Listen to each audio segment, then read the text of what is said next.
प्रिय बच्चों, हम लोग भाषा और आधुनिकता नामक विचारात्मक निबंध, जिसे प्रोफेसर जी सुंदर रेड्डी ने लिखा है, का अध्ययन कर रहे हैं।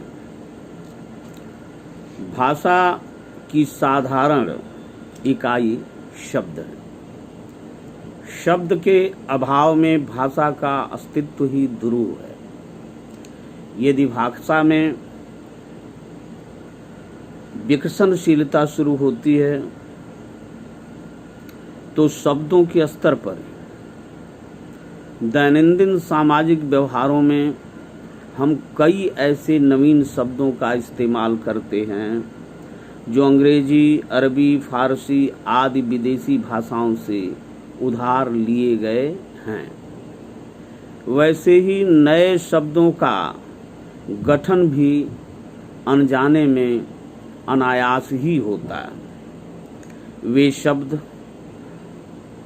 ये शब्द अर्थात उन विदेशी भाषाओं से सीधे अविकृत ढंग से, यानी बिना बदले, बिना टूटे फूटे उधार लिए गए शब्द भले ही काम चलाऊ माध्यम से प्रयुक्त हों, साहित्यिक दायरे में कदापि ग्रहणीय नहीं।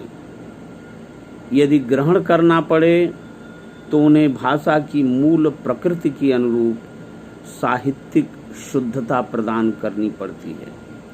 यहाँ प्रयत्न की आवश्यकता प्रतीत होती है।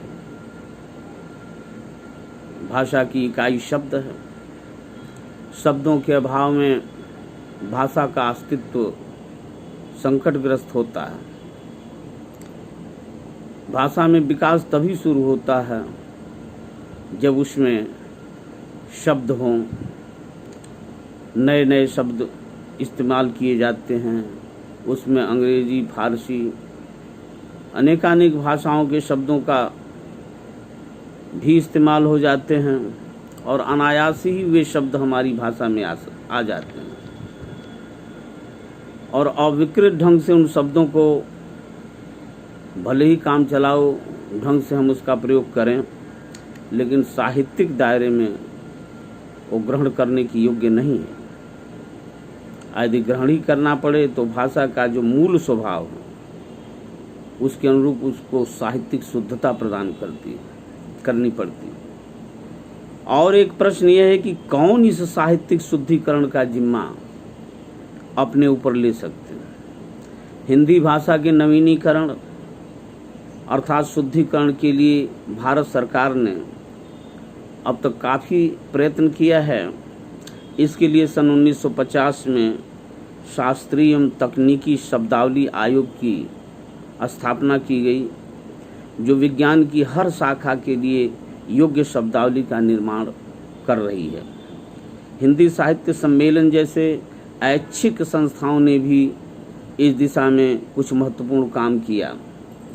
राहुल सांकृत्यायन और डॉक्टर रघुवीर जैसे मूर्धन्य मनीषियों ने भी इस काम को पहल अपनी अभिरुचि के कारण अपने ऊपर लेकर गतिशील बनाने की कोशिश की।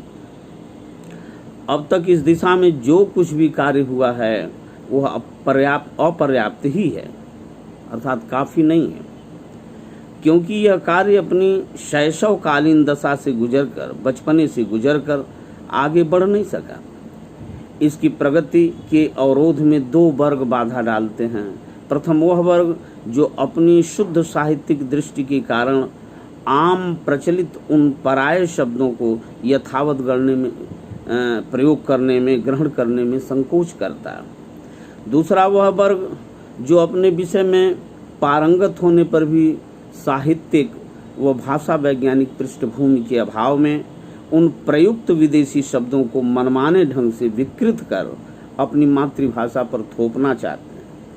आजकल कई प्रादेशिक सरकारों ने अपनी प्रांतीय भाषाओं में उच्च स्तरीय पाठ्य पुस्तकों के निर्माण के लिए कई आयोगों की स्थापना की है। हम आशा करते हैं कि ये आयोग उपर्युक्त उन बाधित तत्वों से हटकर अपना काम सुचारू रूप से कर सकें। शब्दों को विकृत किए बिना उन्हें सही रूप में लाकर अपनी भाषा में प्रयोग करना आवश्यक है, तभी भाषा को परिष्कृत रूप दिया जा सकता है।